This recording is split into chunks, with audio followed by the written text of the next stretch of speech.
What's up, everybody? It's me, Lone. I'm back, but I'm back for a very good reason. Recently, Bethesda invited me to an early Xbox Developer Direct preview of Doom the Dark Ages, where I got to see the presentation in full, plus participate in this awesome Q&A session with Hugo, Martin, and Marty Stratton. Now, by the time this video goes live, the Developer Direct itself should be wrapped up, but thanks to their invite, I'm able to immediately post my thoughts and impressions on what I saw. And I'm telling you now, I was excited before, but it's just been taken to a whole nother level. Genuinely, I think it's beyond time people sit up and pay attention to Doom the Dark Ages.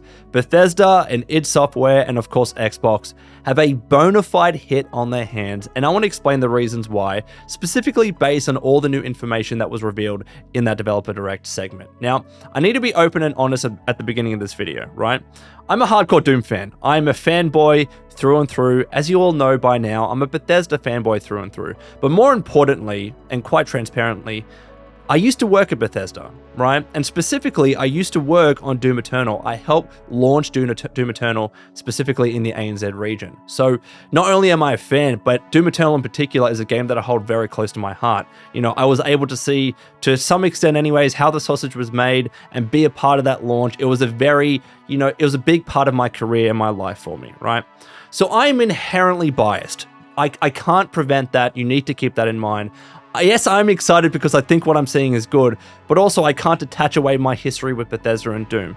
It's just in who I am, and take my opinion or leave it based on that, right? I just want to be as honest as I can at the beginning of this video. But I want to still try and be objective, though most of my opinion is still positive. Anyways, please like, subscribe if you're new. But let's start off, and I'm just going to do this, by the way, as a bit of a conversational podcast piece because we weren't allowed to, of course, capture that stuff early. So I don't have any gameplay to show you aside from the old trailer that they released, official trailer number 1. So I'm just going to do this to camera and let me know what you think of that. So first of all, the medieval aspect of Doom the Dark Ages. Their elevator pitch was, you will feel like the super weapon in the center of a medieval war against hell. That just sounds awesome, right? Like if Hugo Martin or Marty Stratton were to come up to you and say that line, and this is going to be the next Doom game, like sign me the hell up. That sounds instantly great. And they had such a tough time to follow up on Doom Eternal. I don't know if you remember how Doom Eternal ended, specifically in the Ancient Gods DLC. It ended in such a, and sorry, I've got some notes here that I'm going to refer to here and there because I have a lot of thoughts, but the Ancient Gods and Doom Eternal ended in such a climactic, definitive fashion that I always wondered, how the hell does id Software top that? Where the hell do they go next, right? Like they would have to completely, for the lack of a better word, reboot the franchise yet again and start an entirely new trilogy or whatever they decided to do, because that's how the book was closed at the end of Doom Eternal's DLC. So it was always a big, tall task for them to do, and I wondered how they were going to approach it. And what did they decide to do? Instead, they decided to make a prequel to Doom 2016. Much more approachable, if you will, but still a very, very smart decision, and one that I'm very excited for. In particular, there's a few reasons here. First of all, Doom the Dark Ages allows us to witness the origin of the Slayer's rage, which is sick, but also it serves back as a huge step in time in the Doom universe itself. This allows id Software to essentially reimagine what Doom looks like and feels like. Medieval, gothic, mystical. Yes, we saw some of those themes, and in particular the architecture in Doom Eternal and Doom 2016 as well to a lesser extent. But Doom the Dark Ages takes that to a whole nother bloody level. The entire world and all the buildings and the architecture and the levels and the settings just seep in that medieval fantasy. And I'm so freaking excited for it. We're literally flung to the far reaches of the Doom universe, visiting these mysterious worlds from the Slayer's past. And I love all of the different settings that they've showed us in the previous trailer, but also in this presentation, whether it was like the forests or the dungeons or the hellscapes and more. Everything was vibing with me. I thought it looked sick. It's a fresh take compared to Doom Eternal. Again, yes, there are similarities, but I think it is quite different when you actually compare the two side by side, especially when you compare the Dark Ages to Doom 2016. So it looks awesome, right? And I love the medieval vibe. But also to boot, id Software in this presentation said that this was going to be the largest play space in Doom ever in a Doom game ever, which is of course is just insane, especially with some of the spaces that we saw in the Ancient Gods DLC, for instance, right? So the levels are going to be larger in scope. They call them a number of times expansive sandboxes, if you will, right? Where you're going to have a bit more of a choice in deciding where to go, what order to complete objectives, and essentially what to do. And to exemplify this, they showed us one mission in particular where you meet the enemy at the gates and you're saving the city from destruction. And as part of this, you have to explore this medieval battlefield. You're taking down enemy formations and armies, which looked awesome as you're progressing and going along the way. And you're also discovering secret mines and caves and dungeons and other locations as well. Now, there are going to be some restrictions, I assume, right? This is not an open world game, and I want to be touching on that a little bit later. I assume there's going to be some slight restrictions in terms of where you can go, and perhaps at some stage the exact order that you can complete such things. But what I imagine this to be is that when you go into a level for a first time, it's a bit more open, you can choose what you want to do, and then you eventually get to the end point. That's how I read it. I could be wrong. Let me know what you think in the comments below. But I think that's what they were getting at when they described it as an expansive open sandbox. Now, I do think this strikes a nice balance between Doom fans who just want to see and do more within each level. They spend so much time crafting these beautiful levels like in Doom Eternal, and sometimes it feels a shame just to kind of walk by an area and think, well, I'm not going to really probably ever see this part of the level ever again. That's a crying shame to me, because it's gorgeous. They spend so much time crafting the textures and the assets and everything. I want a little bit more time taking in the sights and seeing certain things again and again, as much as I would like to. So I think this decision allows us to do that as players. But also, a lot of us Doom fans, we don't really want an open world experience, like a true open world experience. Doom does what it does really well. Open it up a little bit, making it a little bit more expansive, but we don't need an open world Doom game. Not every bloody game needs to be open world, so I really like the balance that id Software has struck here, so that excites me.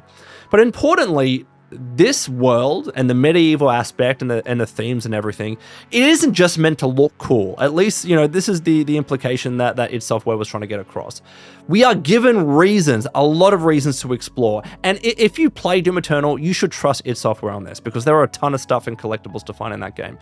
But Doom the Dark Ages seems to take it up a whole nother level. So the only way to get some of these new abilities, and they call them godlike powers and resources, to be able to get this stuff, you're going to have to explore. You're going to have to find these things, and that is the only way to get more powerful and upgrade your equipment, whether it's your weapons or your shield saw, and we'll talk a bit more about those later. You're going to have to explore, so you have a reason to, and of course you can enjoy the beautiful gothic sights along the way, which is sick. And it, of course, promised like a plethora of secrets and treasures, again, like we saw in Doom Eternal quite extensively. So I want little toys, I want little secrets, maybe soundtracks, whatever it might be. I want to see a lot of that stuff, and that's essentially what they were promising in this presentation. So whether it's collectibles or cheat codes or Sentinel crystals, toys, whatever it is, Easter eggs too, I want to see all of that stuff, and it seems like Doom the Dark Ages is going to deliver in that regard. Plus as well, kind of stepping back a little bit, this makes it almost the perfect starting point in the Doom series. I know a lot of old heads and veterans are going to be like, just play the bloody classic Doom games. Yes, you absolutely should play the classic Doom games.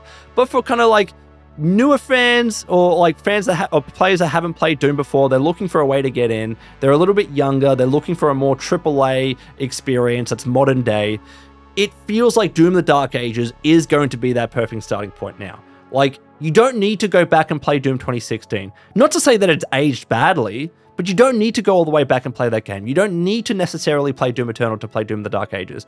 Chronologically, in fact, it might actually make a lot of sense to start with Doom the Dark Ages if you haven't played 2016 and Eternal, and then go on from there if you really like what you see. Like, you're going to be exploring the Doomslayer's past, and I think that's really cool.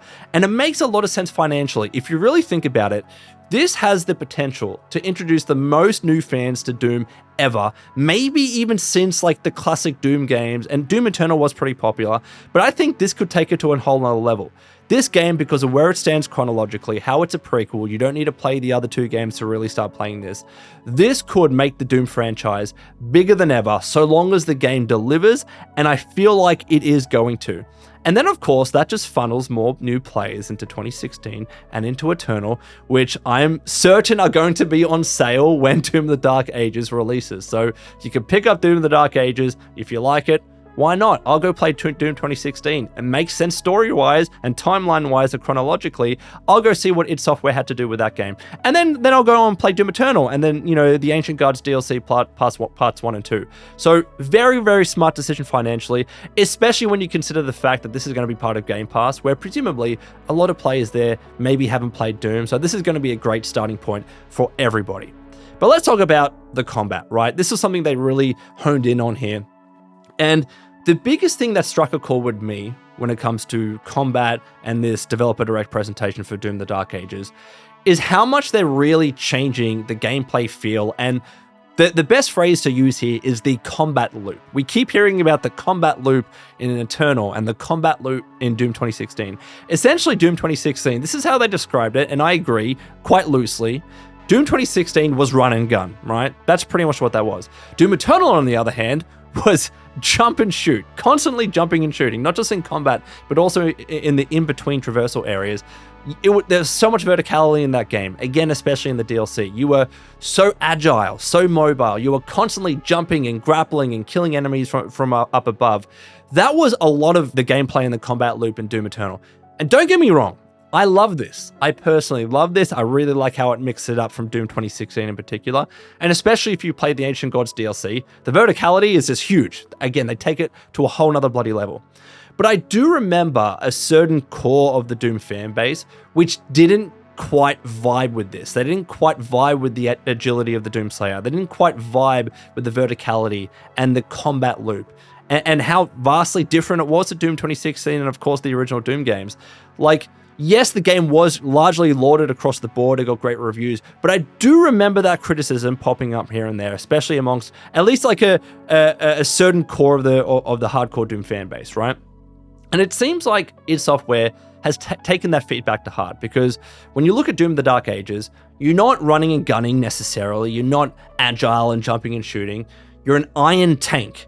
You're heavy, you're strong, still fast, but it's an emphasis on power, especially with the Doomslayer, how he moves, how he fires, how he traverses through the world. Even just like the way he like lands from platforms, you could see in that developer direct, you feel it, you hear it. Like they've gone down that route. And I think that's great. Like, of course, it has the benefit of ensuring that Doom as a franchise is continually evolving and innovating, changing things up, making things different, as opposed to trying to remain a little bit too stagnant. I'm sure there are loads of fans, and id Software was saying something similar in the presentation. I'm sure there are loads of fans that would have just loved more Doom Eternal, right? Or would have just loved more Doom 2016. Just go back to the running and gunning. We really like that, right? But there is, like, I'm telling you right now, that would feel very creatively stifling on id Software's part. They don't want to make the same game over and over and over again. They want to do new stuff, different stuff. That's why they're there in their career, to keep one-upping themselves, leveling up, trying something different, introducing new mechanics, trying to be innovative, placing their own mark on the Doom franchise and say, this is what I helped bring to the table and to the franchise. They want to mix it up, right? Because even though a lot of people would probably have just loved Doom Eternal 2.0, like, it would have just been more of the same, and it would have been absolutely criticized. It would have just been seen as another extension of the Ancient Gods DLC, another extension of Doom Eternal, not a true, proper, standalone AAA game like we should be getting, especially at full price. And they especially spoke a lot about this in the Q&A segment, where they need to do something to sell the game and make it stand out, right? Like, developers and publishers, they are fighting for our time as gamers so much. There's so much entertainment in media, not just in games, but in movies and TV shows and everything.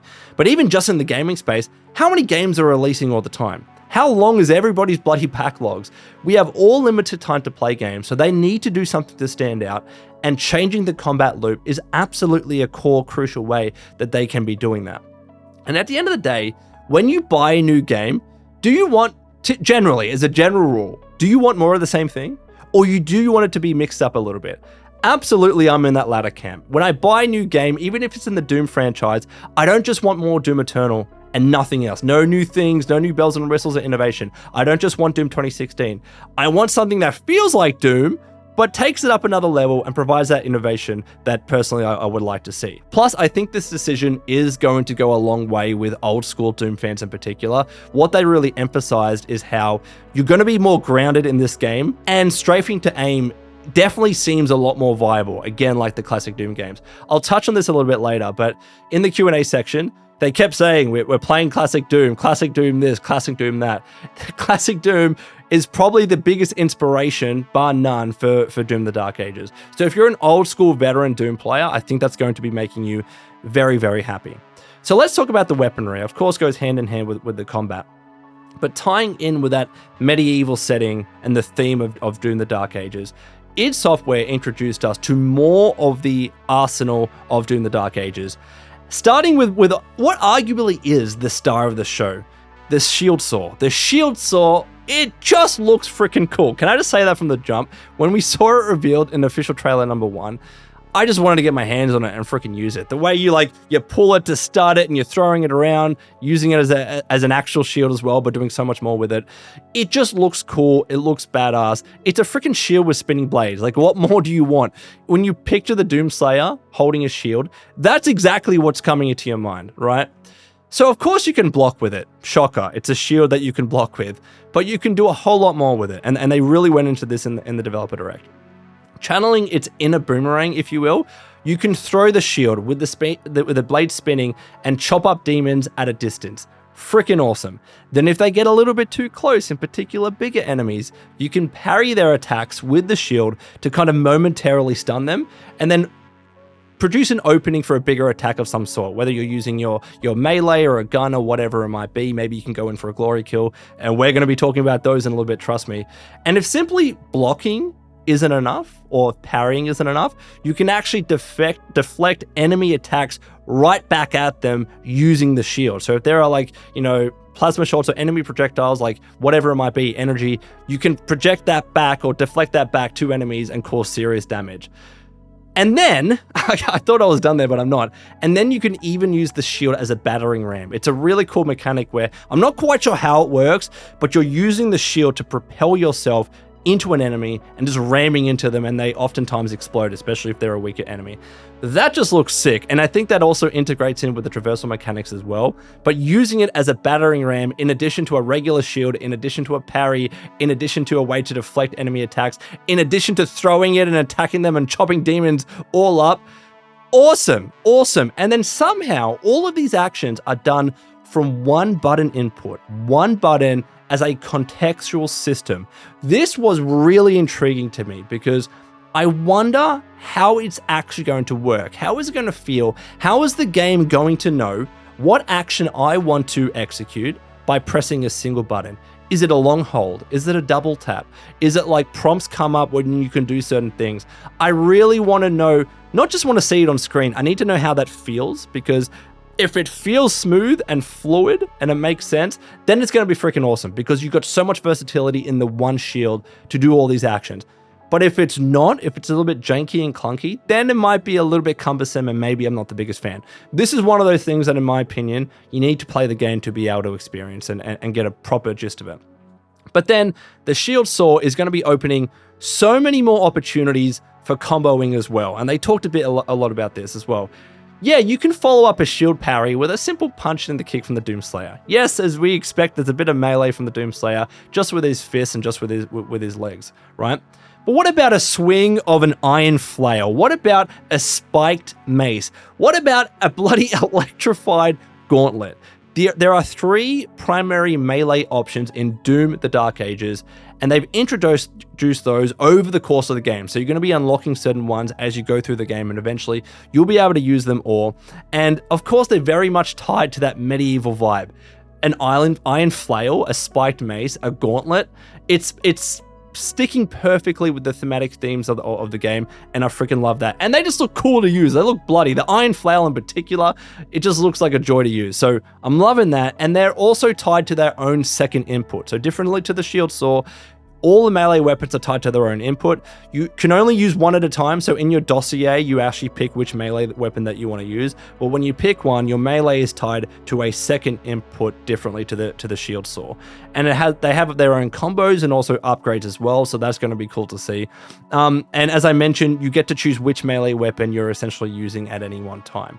And apparently as well, they can be charged up like blood punches in Doom Eternal, if you remember that. And then I touched on glory kills a little bit.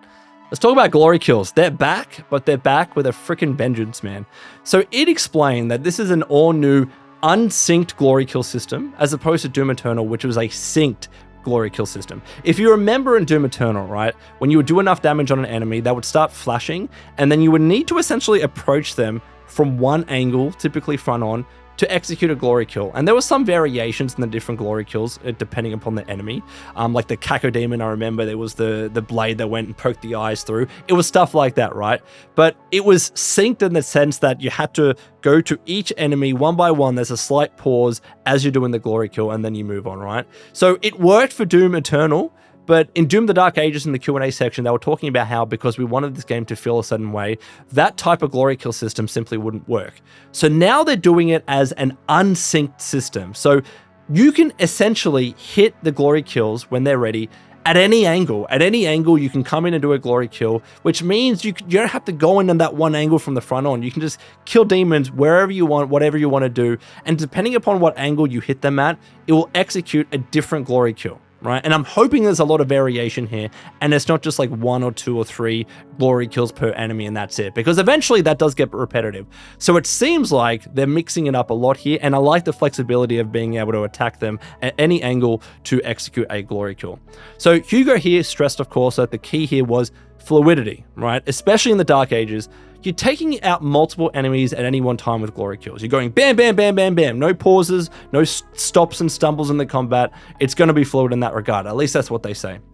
And the glory kills they showed off in that developer direct in the gameplay looked great. And I'm just glad the mechanic is returning and they've tried to innovate and do something a little bit different. Again, innovation here is key. Yes, I'm sure a lot of people would have loved glory kills just like they were in Doom Eternal, but they're bringing them back and they're doing something different and they look as bloody and cool as ever. So not too much to complain about unless the system doesn't feel as fluid as they're making it out to be. But what about shooting? You know, it's freaking Doom. Let's talk about guns. Let's talk about shooting. Of course, the next input to talk about, you had the shield saw, you had the melee weapons, and now you have the trigger, the guns. Doom is all about guns, and if there's any company in the world that we all need to wholeheartedly agree that they get shooting, they get gunplay, they get FPS games, it's freaking id Software. They're going to get the gunplay right. I'm so confident. I've never been confident more than anything in my life. I'm more confident that id Software gets gunplay right in Doom the Dark Ages than I am the sky being blue tomorrow. Do you know what I mean? They're that bloody good at it. Masters at their craft. We experience, even if you didn't vibe with the combat loop necessarily in Doom Eternal, you still got to admit the gunplay felt great. The shotgun felt like a bloody shotgun, like that feeling. It was friggin' awesome, and it looks like that again in Doom the Dark Ages. Now, you've got to, of course, tread carefully a little bit with the marketing speak, but when id Software tells us these are some of the most ridiculously powerful weapons they've ever created in the Doom game, I, for one at least, I'm gonna listen to them. All right, the Skull Crusher. The Skull Crusher is probably the coolest weapon that I've ever seen ever in any video game. This thing crushes the skulls of the Doomslayer's fallen enemies that he's killed, decapitated demons. It crushes the skulls into ammunition and then shoots that as enemies. So not only are you killing their brethren, you're using their skulls to kill more of them. And it operates in a similar fashion to the chain gun, I guess, or the heavy cannon. Whoever thought of this gun, whoever thought of this mechanic of the reloading with the skulls, needs to be given a raise and tenfold. It's the coolest thing ever. I cannot wait to bloody use it. But then we also got to see some new weapons in action as well. I don't have the exact names for these, mind you, but there seems to be a new variant or a take on the combat shotgun, a plasma rifle, and there was also that awesome, I'll call it a dual plasma heavy cannon kind of thing, which looked pretty sick as well. We also saw the reappearance of the medieval style super shotgun. It feels like the super shotgun is going to be like the super shotgun in Doom Eternal. The reloading mechanic is different. I kind of like that. It kind of flips around. I can't remember exactly how it was in Doom Eternal, but it looked quite different in Doom the Dark Ages. And of course it has that medieval feel. and it looks as great as ever. The super shotgun is going to be the best weapon. Let's be real with ourselves here. And we of course saw that revealed in the official trailer 1 last year. But then the rail spike gun also looks particularly satisfying to use. If you remember the ballista in Doom Eternal, I think it operates kind of like that, different of course, but kind of in that same vein, where like the spike is being thrusted into enemies and you feel how much it bloody hurts. You're impaling them with rail spikes. It looks freaking cool. I can't wait to use these weapons. And of course, all of these things are tied in together with a new combat loop for Doom. And I dig it, I do. Again, I think innovation is important to try something different. But what I really appreciate is how they're taking some of the complexity out of Doom Eternal's combat loop and control scheme to offer something that's a bit more grounded, intuitive, and streamlined, if you will. Like the Doomslayer, again, if you look at the way he moves and lands and just strays and attacks enemies, he does look and sound heavier, right? It's like he's taking a more methodical approach to battle. He's still being fast, but he's being careful, tactical, and it's still bloody and challenging at the same time as well. Especially like you can see as enemy projectiles come in, they might seem a little bit slower, but as more and more of them come in, as this kind of heavier Doomslayer, you're having to weave in and out of this web or this maze of enemy projectiles to get in close and to use your melee and to use your shield saw and everything. It looks like an absolute delight to play, and I cannot wait. Hugo also mentioned that they tried to balance the range of the weapons to be more short to medium range. Like, I don't know if they're going to be doing, I can't remember what it was called in Eternal. It was like a combat rifle, or it was like a sniper rifle, what effectively could operate as a sniper rifle. I don't know if they're going to be doing something similar in Doom the Dark Ages. If they want that more short to medium range gunplay, then we probably won't get a gun like that.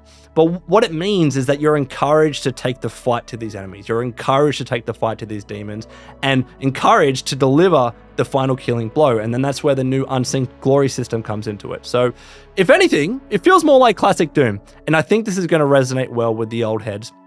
And like, again, I love Doom Eternal's combat loop. I thought it was challenging. I thought it was unique. But yeah, let's not deny it. It was a little bit complex at times. And they talked about this in the Q&A segment. When things get hectic, you don't want to like be stressing about which controls to press and grappling and jumping up and down and switching between weapons really fast. Like Doom Eternal got really, really fast really quickly. You know what I mean? And sometimes you are fighting with the controls. It seems like they've made it more simple and streamlined in Doom the Dark Ages, but still in a way that's fun, still in a way that's challenging. So I really like the change there. And again, it's different, which is good as well. Plus, as a cherry on top, right, they've implemented sliders which allow you to fine-tune a range of settings in the combat. So, game speed, parry window, enemy projectile speed, damage, and more. And that's, of course, on top of the regular difficulty modes like Nightmare, Ultra Nightmare, etc., etc. Apparently, Extra Life mode is going to be a little bit harder too. Why? Because I died so much in Extra Life mode, but it's going to be harder. I'm interested to see that. And of course, not only can this be utilized for newer players to make things a little bit easier, more accessible. You want to slow down the game speed. You want to open up the parry window to make that a little bit easier. You want to reduce the damage. That's what these sliders allow, to make the game more accessible. We talked about how chronologically, this is a great starting point for new players. Features like this also make the game more accessible for new players. It's a good thing. It's a good thing that they're doing this to open up the franchise to more fans, because it makes it more popular. We get more Doom games, better Doom games. Everyone benefits from this. But because it's a slider system, it doesn't just go from 0 to 100, it goes from 100 above. So if you're a hardcore Doom fan, you're a sweaty FPS gamer, and you want to go balls to the wall and crank everything to the max, you can do that too. Features like this that offer us choice are fundamentally great for new players, for players that just want a normal experience, and for the sweaty gamers. This is perfect. So I think this was a very smart decision and choice by id Software. And then we have the above and beyond. Like, what else are they doing in Doom the Dark Ages to really wow us? There are two things in particular here. One, the Atlan, and two, the fire-breathing cybernetic dragon that we can literally ride into battle. These two things are going to be, from what I saw in the developer direct, So much bloody fun to use. And yes, these things aren't new, by the way, that in terms of the announcement. We saw these teased at the end of that official trailer one last year, if you remember. But they showed us a lot more of how these things work, and in particular in that Q&A section, they explain even the frequency of how often these things can be used in the game in the single-player campaign. But when it comes to the Atlan, the mech, it is the size of a building and allows you to walk around, smash things, buildings and whatnot, and literally beat giant Titan-sized demons to death. And you can even wield weapons. I think it's probably maybe just one weapon. I didn't see more than this one, but the giant minigun. So you can still wield weapons, giant weapons, as while you're piloting the Atlan, in addition to just punching demons to death. So talk about your bloody power fantasy. This is going to be an absolute roller coaster to use. I cannot wait. But then you have that fire-breathing cybernetic dragon. It literally doesn't just breathe fire as well. It wields Gatling guns, and you can fly around and wreaking havoc. It seems like you can do a little bit of exploration as well, but in particular, I'm interested to see how this is going to be used in combat. And it provides a different, like a still above and beyond moment, but different to piloting the Atlan. So that's cool. So when I touched on this before, when I first saw these things, part of me was worried that, these are going to be one and done. It's going to be one part of the mission where it's like, you need to pilot the Atlan and then you leave it. And then everyone's scratching their heads wondering, why don't I take the freaking Atlan, this giant mech you've given me, and take it to the rest of the game? Why does it make sense to just leave it there? The Doomslayer's a smart dude. Take the Atlan wherever you want to go. Take the bloody cybernetic fire-breathing dragon wherever you want to go, because these are useful tools for the Doomslayer attacking the armies of hell, right? I was worried a little bit that each of these would be tied to one mission and that's it. But it assured us in the presentation and in the Q&A section that they're not just one and done features. Yes, they can only be used at predetermined points. They're not just, you can just whip it out and use them whenever, right? But they act as pace breakers throughout the game, and they appear at multiple points throughout the game. There are certain levels apparently where you can just explore it and walk through it as an Atlan. And there are also certain levels as well where you can use the dragon and fly around. So it's not just one level, it's not just one moment for each. They're going to pop up here and there, and hopefully they pop up enough where I'm like, I'm satisfied. I'm satisfied because I get to pilot the freaking Atlan again, right? I get to smash giant Titan-sized demons in the face with the Atlan's fist, and also equally as well with the cybernetic dragon. Plus as well, they have their own full suite of abilities and even mini bosses for each. So if they have abilities, you got to think that you're going to have multiple occasions where you can, I don't know how you level them up. Maybe as you do in the exploring, you get in these powers and these resources that you can use to upgrade the abilities of the Atlan and of the cybernetic dragon. But to actually see that in action properly, you're going to need to be able to use these things multiple times. So they assured us that that is going to be the case. And what's also noteworthy here is that in the Q&A segment, it mentioned that features like this were possible because they decided not to include multiplayer. It is just the campaign mode. That is Doom of the Dark Ages, your single player campaign. And in other words, what they pretty much said was they didn't do a multiplayer so they could do this cooler stuff. They could make a better single player game. They could do the above and beyond moments like the Atlan and the Dragon. If they split the resources of the dev team at id Software to try and do yet another multiplayer mode like they did in 2016, like they did in Doom Eternal, it's taking away time and resources from the main game. It's just how it works. And it also doesn't make sense for them just to do another multiplayer mode to hire another 50 devs to do that, right? Or 100 devs or whatever they would need to actually do it justice. And it's not like it's actually possible for a dev to be like, hire 50 people. It's hard to get good staff. It's hard to get good people that work with id Software.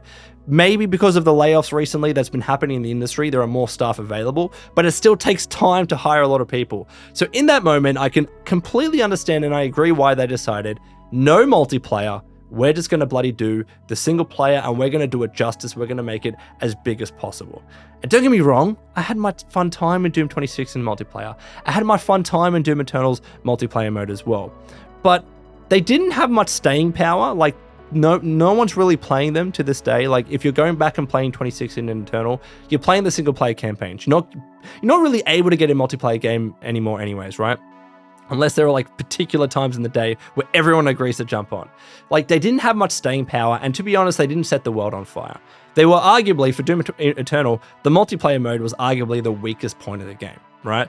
And if those extra resources are being put into the single player campaign and are the reason why we have this giant Atlan and a fire-breathing dragon, a cybernetic fire-breathing dragon, I'm all for it, and I completely agree with the decision. So kudos on them for making the call.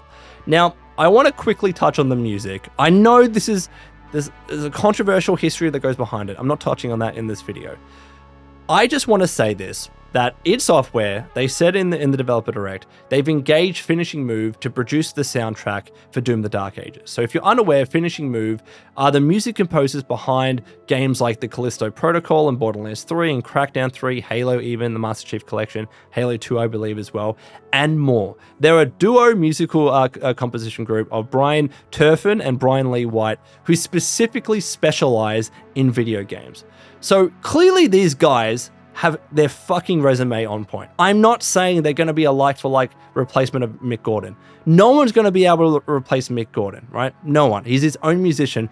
But that's the case with every musician. Every musician is going to bring their own thing to the table, and I'm really interested to see what Finishing Move does. All I'm saying, like with Andrew Holshot and David Levy in The Ancient Gods, which I think they did a great job with, all I'm saying is that I'm going to give him a chance. I'm going to give him a chance. We saw some of the music in the developer direct. We saw some of the music in official trailer 1. They seem to be doing a good job. They seem to get it, right? I'm going to give them a chance to see if they do a great job with the score and with the composition and the soundtrack of Doom the Dark Ages. In my opinion, it's only fair on them. Don't let all of that backstory weigh on them as the new, composers coming in. It's not fair on them. Give them a chance, see how they do, and then if you don't like it, criticize otherwise. That's all I'm going to say on that piece. Second last, story. So naturally, id Software didn't want to reveal too much here because, it's a new game. They want to make sure you experience the story yourself. So we already know that in Doom the Dark Ages, you are the Doomslayer, and you are standing as the unrelenting champion against evil, waging war against Hell's legions and acting as the kingdom's last hope to Hell. Again, that is the elevator pitch of the story, and it all sounds very Doom, right? But what's key to emphasize here is how id Software is positioning the story of Doom the Dark Ages, because they're really describing it as this summer blockbuster event. I think they use those exact words in the developer direct, where everything is on the line and you're the star of the show. You're in prison at the beginning, like the previous games, and you break free. It's an action story that's worthy of the Slayer's legend. Yes, it's marketing speak, but this is how they're explaining the story. And from my perspective, they're trying to ensure that Doom the Dark Ages is positioned and marks its stamp as a premium AAA action shooter of 2025, or of all time, right? Especially that phrase, summer blockbuster event. They're trying to market themselves and break into the mass market, you know what I mean? It's not just some small piddly campaign. It's epic. It's the legend of the Doomslayer. It's a blockbuster event. And I think that's going to serve them very well financially and in trying to reach new players. And plus as well, what they've done in particular, and I don't know how some people are going to feel about this. They've taken a lot of the narrative out of the codex. If you remember in previous Doom games, there was a lot of lore in the menus, in the codex. And instead of doing that, they're going to be taking a lot of that info out and placing it into the game's cutscenes. I know that hardcore lore nerds might not like this. Personally, I freaking love it. I freaking love it. Look, I play games like Fallout where there's a hell of a lot of stuff to read. And I don't mind that when I'm playing Fallout. When I'm playing Doom, I don't want to be reading all the time, yet I still want to understand the game's lore and story because it's freaking interesting. So when they say they're taking a lot of the lore out of the codex and putting it into the cutscenes, I freaking love that. Now, not only can I enjoy these epic scenes and cinematics, but I can actually understand the lore and the background and the story of Doom in the universe a lot more. For me, that's a win-win.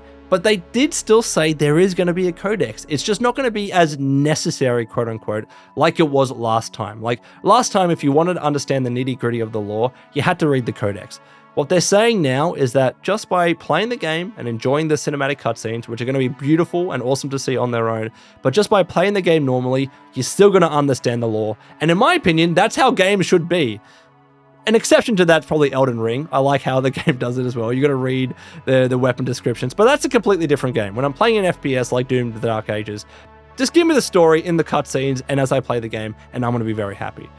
And then for you weathered Doom fans out there, again, I keep touching that they're trying to cater this game to new players, but they're not, right? They're still making it feel like classic Doom games, right? They're making strafing to aim much more viable. Here's another way that they're catering to hardcore Doom fans as well. Not only is the game going to see the return of old allies, but the Dark Ages leads directly into Doom 2016 Slayer's Testaments, which I'm sure a lot of you are going to freaking love, and I cannot wait to experience that either. And there's also going to be DLC as well, they confirmed that too, but that's going to come at an extra cost with the Deluxe Edition, which we all expected. DLC costs money. It's going to be costing a little bit extra. I'm interested to see how much that Deluxe Edition actually is, but there will be DLC at some stage, which is good to see. And then finally, the release date. We got a release date announcement for Doom the Dark Ages, and I'm glad that they ended on this. They needed to, especially if this game was going to be coming out in the first half of the year. They needed to use this moment to announce a release date.